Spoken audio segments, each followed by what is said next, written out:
Dress में आइल हमें देख देख के कैलस समाइल रहे करिए ड्रेस में आइल हमें देख देख के कैलस समाइल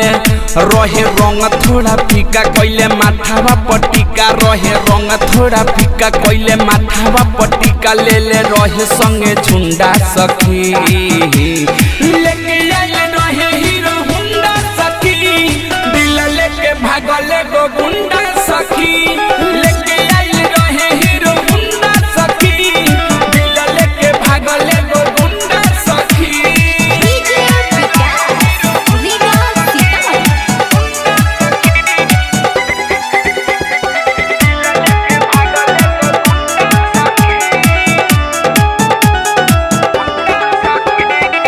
घूमे गईल रहनी बगल के मठ हो हाय हेलो कोई खेला भइले अलगत हो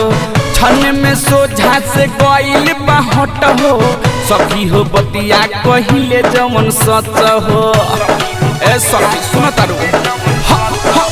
घूमे गईल रहनी बगल के मठ हो हाय हेलो कोई खेला भइले अलगत हो छन में सोझा से गईल बाहट हो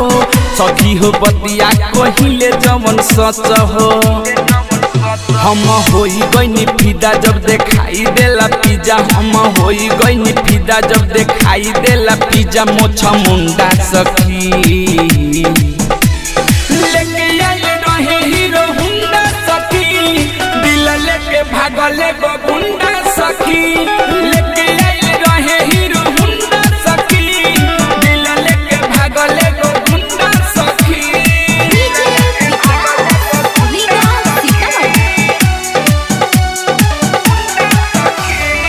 अलबेला रिकॉर्डिंग स्टूडियो गढ़ी माई नेपाल।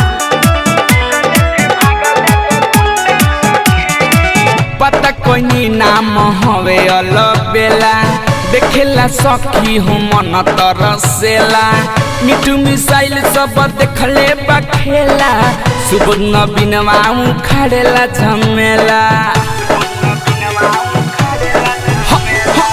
पता कोई नाम हवे अलबेला देखेला सखी हो मन तरसेला मिठू मिसाइल सब देखले बखेला सुबह बिनवा उखाड़ेला झमेला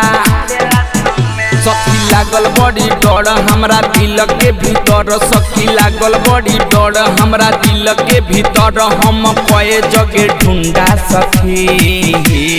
लेके आइल रहे हीरो हुंडा सखी दिल लेके भागल गो गुंडा सखी लेके आइल रहे हीरो हुंडा सखी दिल लेके भागल गो गुंडा सखी करिए ड्रेस में आइल हमें देख देख के कैलस समाइल रहे रंग थोड़ा फीका कैले माथावा पटिका रहे रंग थोड़ा फीका कैले माथावा पटिका ले ले रहे संगे झुंडा सखी लेके आइल रहे हीरो हुंडा सखी दिल लेके भागल गो गुंडा सखी लेके आइल रहे हीरो हुंडा सखी दिल लेके भागल गो गुंडा सखी